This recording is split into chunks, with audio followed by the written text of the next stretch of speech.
Let's find out if Pullman is right for you. The truth is, no place is right for everybody.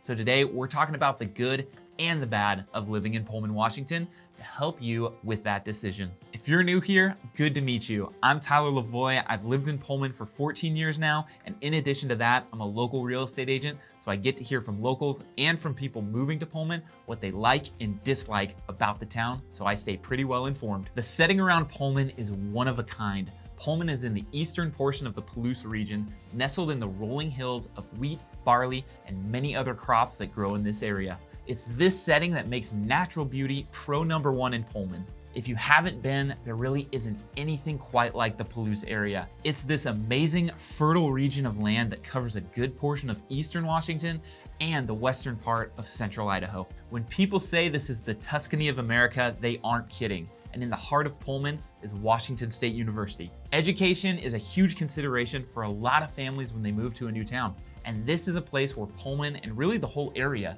is well covered. Higher education and their local involvement are pro number two. So when it comes to colleges, Pullman has Washington State University right here in town.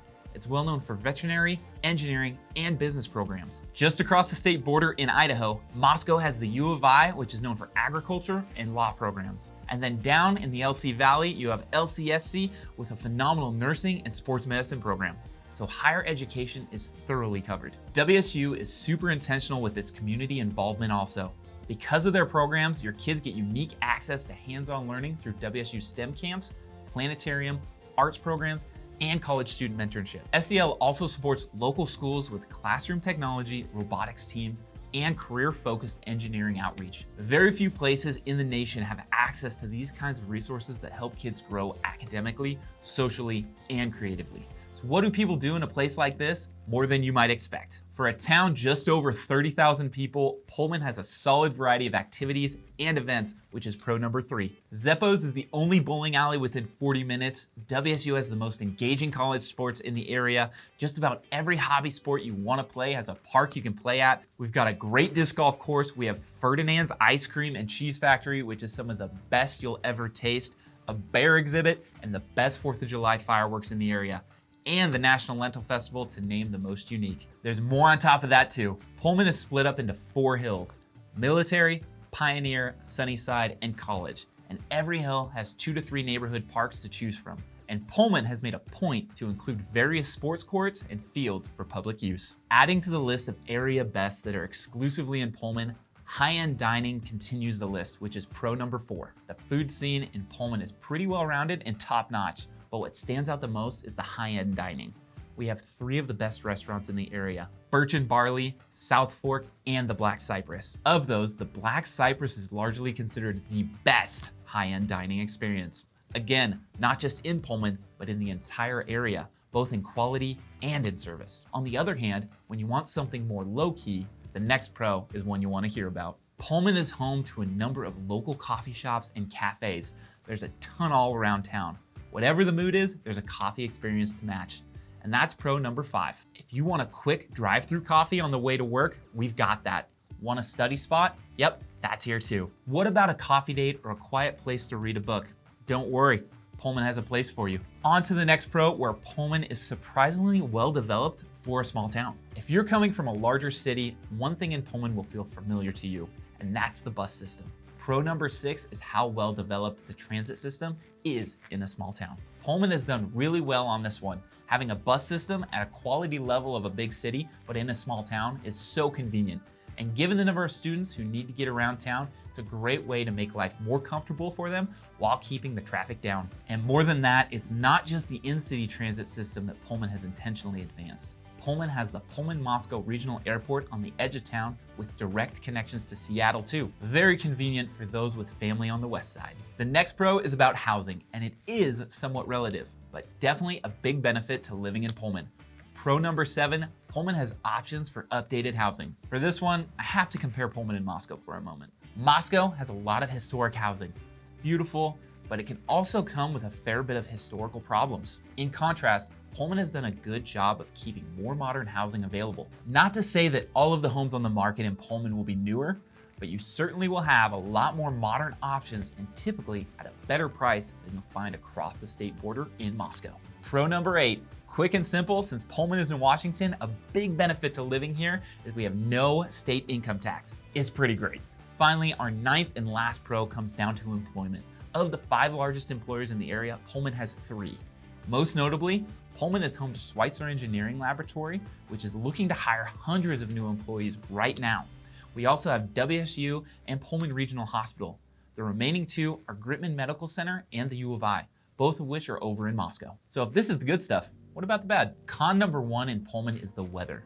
2 things are unpleasant when it comes to weather. The one I really have to warn you about is not something that people really think about until they experience it for the first time. From November to February, most years we end up with this gray sheet of overcast that just hangs over town for days and even weeks. After 3 months of little to no direct sunlight, it can start to wear on you. Your mood, your outlook, your energy, everything just starts to feel more drab and down. The other one is wintertime. Don't get me wrong, the winters here are probably not as extreme as a lot of other places. We do get snow most years. Sometimes a dusting, other times several feet. And the thing that really makes winters in Pullman difficult is the geography of the town. Like I mentioned before, Pullman is built on 4 different hills and there are a lot of steep streets. Add snowpack or ice and whew, things get dicey really quickly. There are definitely times I've found myself on a hill, pushing my brake pedal and sliding backwards. It's a little scary at times. You've just got to be sure to plan your route well. There's another problem with the geography and layout of the town that is an all year round problem. Con number 2 is that Pullman's neighborhood layout is not intuitive.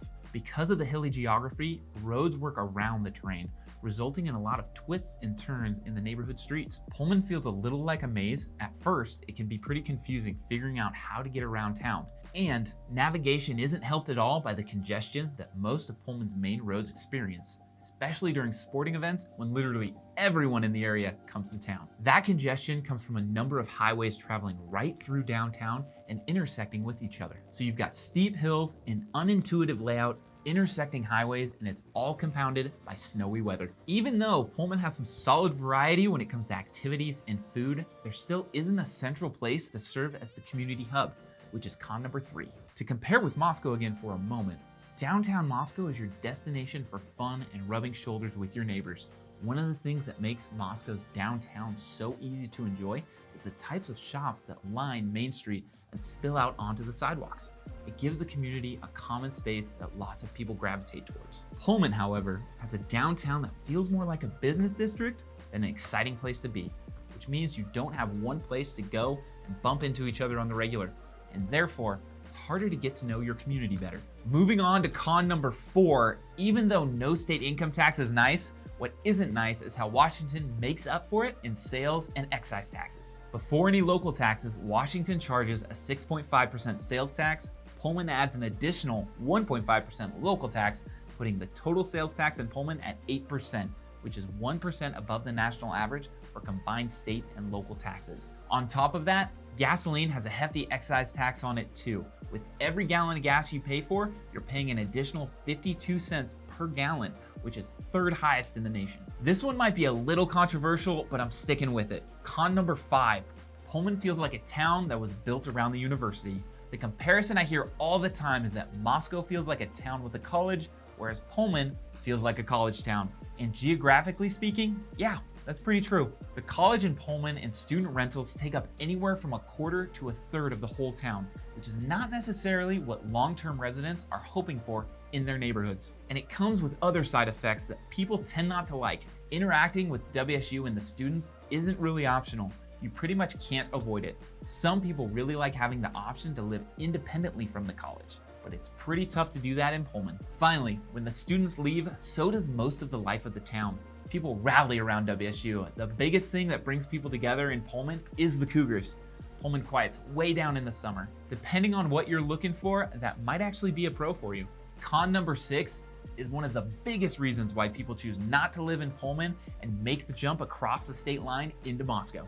Our 6th con, Seattle pretty much dictates the Washington laws. And the 2 biggest issues that are hard for people to overcome are the gun laws and legalized marijuana. Whether you're for or against either of these 2 things, the fact is that Washington has laws in place banning what they define as assault weapons, and you're going to see marijuana shops around town. If you live in Pullman, those are 2 things you'll have to deal with.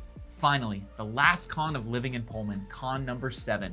Broader recreation is really slim. So yes, Pullman has great parks and walking paths to enjoy, but if you start looking for much more than that, you're probably going to be disappointed pretty quickly.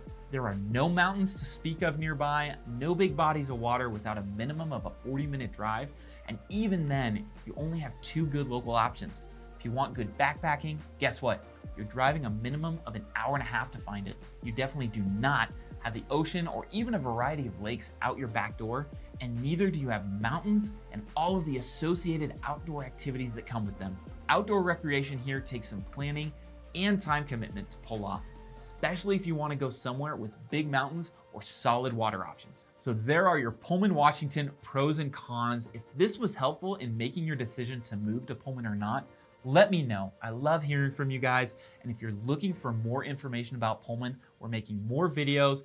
When they're live, you can pick one of the ones on screen right now.